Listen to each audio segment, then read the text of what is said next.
সোহেল তাজ মাননীয় প্রধান উপদেষ্টার সাথে সাক্ষাৎ করেছেন তো করেছেন। গর্বের সাথে সেই খবর আবার প্রফেসর ইউনূস নিজে প্রচার করছেন, সরকারের লোকজন ঢালাওভাবে প্রচার করছে। এটা অত্যন্ত তাৎপর্যপূর্ণ, এটা পরিকল্পিত, বিশেষ উদ্দেশ্যে এই কাজ করা হচ্ছে। সোহেল তাজকে সবাই চেনেন, সাবেক আওয়ামী লীগ নেতা, যাকে অনেকে বডি সোহেল বলে, এবং সাবেক স্বরাষ্ট্র প্রতিমন্ত্রী, বাংলাদেশের মুক্তিযুদ্ধের অন্যতম সংগঠক, শেখ মুজিবের ঘনিষ্ঠ সহচর। এবং এই সোহেল তাজের আরো অনেক পরিচয় আছে, তাজউদ্দিন আহমেদের ছেলে। সোহেল তাজের একটা বিশেষ পরিচয় হচ্ছে আওয়ামী লীগের চরম দুঃসময় ৭৫ 15 আগস্টের পরে সোহেল তাজ এবং তার মা সোহেল তাজ এবং তার মা আওয়ামী লীগকে পুনর্গঠিত করেছিলেন, তারপরে আবার শেখ পরিবারের কাছে নেতৃত্ব তুলে দিয়েছিলেন। এই কারণে আমরা সোহেল তাজকে ক্রিটিক্যালি দেখি। যদিও ইদানিং আওয়ামী লীগের লোকজন সোহেল তাজকে তো সবাই বডি সোহেল বলেই তুচ্ছ তাচ্ছিল্য করে, আসলে এই জোহরা তাজউদ্দিনের সন্তান কিনা সেই প্রশ্নও করে, পালিত সন্তান, নানান কিছু। এটা মানে আওয়ামী লীগের একটা বিদ্বেষ আছে তার প্রতি, একটা অংশের। এখানে খবর মাননীয় প্রধান উপদেষ্টার যে ফেসবুক পেজ, সেখান থেকেও প্রচার করা হচ্ছে। শফিকুল আলম প্রেস সচিব, সেখান থেকেও প্রচার করা হচ্ছে। শফিকুল আলম সর্বপ্রথম ফেসবুক পোস্ট দিয়েছেন, প্রধান উপদেষ্টার সঙ্গে তাজউদ্দিন পরিবারের সৌজন্য সাক্ষাৎ। তাজউদ্দিন পরিবারকে এত গ্লোরিফাই কেন করা হচ্ছে? প্রেস রিলিজ আকারে সেটা প্রচার করছে সরকার। মহান মুক্তিযুদ্ধের অন্যতম সংগঠক এবং বাংলাদেশের প্রথম প্রধানমন্ত্রী তাজউদ্দিন আহমেদের জন্ম শতবার্ষিকী অনুষ্ঠানে প্রধান উপদেষ্টা প্রফেসর ইউনূসকে আমন্ত্রণ জানিয়েছেন তাজউদ্দিন পরিবার। এটা থেকে বোঝা যায় যে এই সাক্ষাৎটা সোহেল তাজদের উদ্যোগে হয়েছে, রাইট? কিন্তু এর মধ্যে যে রহস্য লুকিয়ে আছে, আমি আসছি সেদিকে। বৃহস্পতিবার রাষ্ট্রীয় অতিথি ভবন যমুনায় এই আমন্ত্রণপত্র পৌঁছে দেন তাজউদ্দিনের জ্যেষ্ঠ কন্যা শারমিন আহমেদ এবং পুত্র তানজিম আহমেদ সোহেল তাজ। এরা দুইজনেই একদম পোস্টেড আওয়ামী লীগ নেতা ছিলেন। এ সময় শারমিন আহমেদের লেখা তাজউদ্দিন আহমেদ নেতা ও পিতা বইয়ের একটি কপি প্রদান করেছেন প্রধান উপদেষ্টাকে। উপহার দেন। এই নেতা ও পিতা, এই বইয়ের মধ্যে শেখ মুজিবের কিছু সমালোচনাও আছে, কিন্তু তারপর আওয়ামী মহলে বইটা কিন্তু মোটামুটি সমাদৃত। দর্শক, প্রধান উপদেষ্টার ফেসবুক পেজ থেকে সেম নিউজ প্রচার করা হচ্ছে। এটা সম্ভবত প্রেস সচিবের চালান। এখন দেখেন দুইটা বিষয়, যে সোহেল তাজ সর্বশেষ আওয়ামী মন্ত্রী ছিলেন না, কিন্তু 2008 সালের যে সাজানো সংসদ এবং বিডিআর হত্যাকাণ্ড সম্পর্কে তিনি জানেন, এরকম ভয়ঙ্কর অভিযোগ আছে সোহেল তাজের বিরুদ্ধে। সেই সোহেল তাজ স্বাভাবিকভাবে যেহেতু 24-এর গণহত্যার সাথে জড়িত নয়, তাকে রাস্তাঘাটে পেলে যে ছাত্র জনতা বা বিপ্লবীরা মব করবে, বিষয়টা এরকম নয়।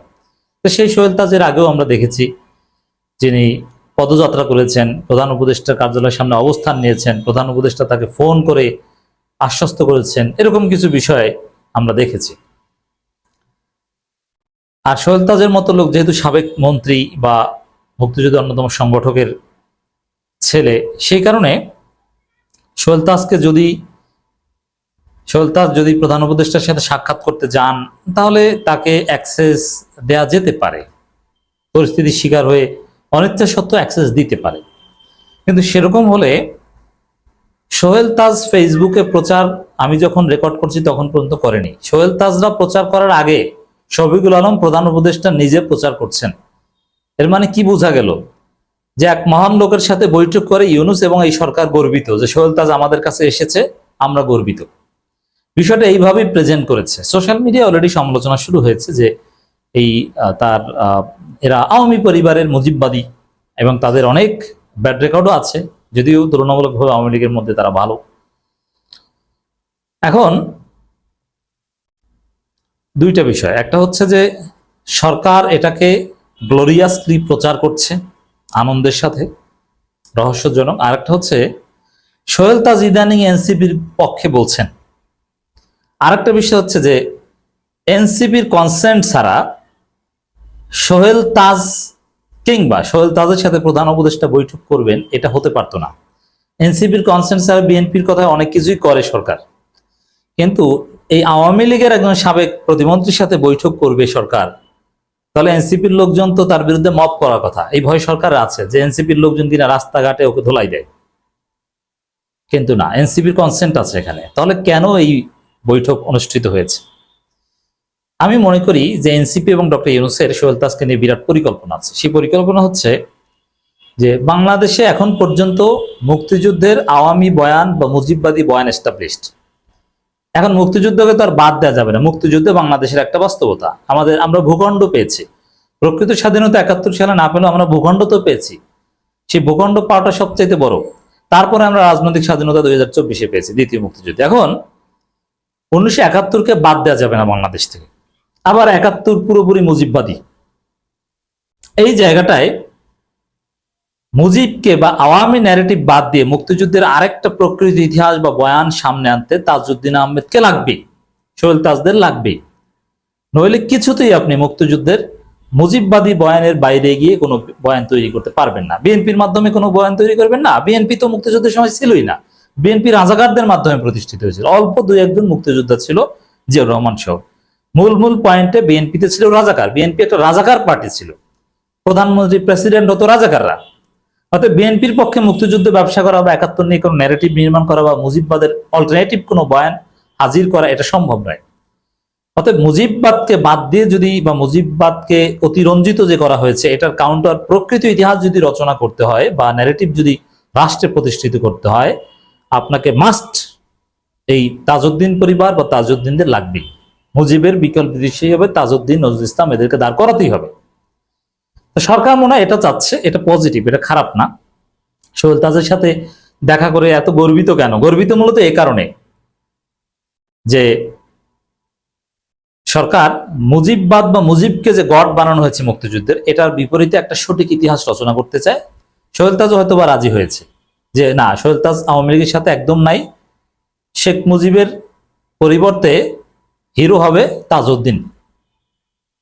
এই প্রস্তাবে হয়তোবা সোহেল তাজ রাজি হয়েছে, এই কারণে এই বৈঠকের ঘটনা ঘটেছে। আর এনসিপিও এটাই চায়। এনসিপি মুজিব বাদে যদি তাজউদ্দিন, এমনকি সোহেল তাজরাও এনসিপিতে আসে, কোনো আপত্তি নেই। আর মুক্তিযুদ্ধে বয়ান এটা লাগবে। এনসিপি ৭১ নিয়েও রাজনীতি করবে, ২৪ নিয়েও রাজনীতি করবে। ৭১ নিয়ে জামাত বিরোধিতা করবে, ২৪ নিজেদের করে রাখবে। NCP will be next Awami League, চেতনাগত ভাবে, চেতনা ব্যবসার দিক থেকে এনসিপির অনেক ভালো দিক বা পক্ষে আছে, ঠিক আছে, কিন্তু এই কাজ তারা করবে। এ কারণে মুজিববাদকে বাদ দিয়ে সোহেল তাজ বা তাজউদ্দিন পরিবারকে সামনে আনতে এনসিপিও রাজি। এটা করতে হবে, এটা গুড, এটা খারাপ না। সোহেল তাজ ইদানিং ফেসবুকে যে পোস্ট দিচ্ছেন, আওয়ামী মহলে এটা নিয়ে তোলপাড়। সোহেল তাজের ২টা পোস্ট। আমি মনে করি গত ১৬ জুলাই ২০২৪ গোপালগঞ্জে যে হামলা হয়েছে তার মূল উদ্দেশ্য ছিল বৈষম্যবিরোধী ছাত্র আন্দোলন এবং জুলাই আগস্ট গণঅভ্যুত্থানে নাহিদ, সার্জিস, হাসনাত যারা নেতাদের হত্যার একটি হীন চেষ্টা। আমি আশ্চর্য হব না যদি ডেভিল রানী নিজেই এর নির্দেশ দিয়ে থাকেন। তাহলে স্পষ্ট হয়ে গেল যে হাসিনাকে ডেভিল রানী বলছেন, মানে হাসিনা, মুজিববাদ এইগুলোর সাথে আর কোনোদিন কোনো সম্পর্ক সোহেল তাজের হবে না, এটা ক্লিয়ার। যদিও সোহেল তাজের সাথে হাসিনার বিরোধ অনেক আগে থেকে। এখন ডেভিল রানী বলার পর শেখ পরিবারের সাথে আর সোহেল তাজদের কোনো সম্পর্ক হবে না। এখানে সোহেল তাজরা আওয়ামী লীগের এই মুজিববাদী পরিবার, শেখ পরিবার বাদ দিয়ে প্রকৃত মুক্তিযুদ্ধপন্থী অল্টারনেটিভ শেখ হাসিনা বা শেখ মুজিবের একটা বয়ান দাঁড় করাতে চাচ্ছে এবং এনসিপির পক্ষে বলছে। এনসিপিতেও জয়েন করতে পারে, ৭১-এর চেতনা নেই, হতে পারে। গোপালগঞ্জ এনসিপি নেতাকর্মীদের উপর হামলা ন্যাক্কারজনক তীব্র নিন্দা জানাচ্ছি। সোহেল তাজের এর আগের পোস্ট, তার আগের পোস্ট, জুলাই আগস্ট গণঅভ্যুত্থান সকল শহীদদের গভীর শ্রদ্ধার সাথে স্মরণ করছি। আওয়ামী লীগের লোকজন তেলে বেগুনে জ্বলে উঠছে এই পোস্ট দেখে। তো দর্শক, এগুলো থেকে স্পষ্ট যে আসলে সরকার সোহেল তাজের সাথে যে মিটিং করেছে এটা পরিকল্পিত, ঠান্ডা মাথায়, এবং এটা মুক্তিযুদ্ধের নয়া বয়ান বা মুজিবকে গড যে করা হয়েছে এটার বিপরীতে একটা বয়ান হাজির করার।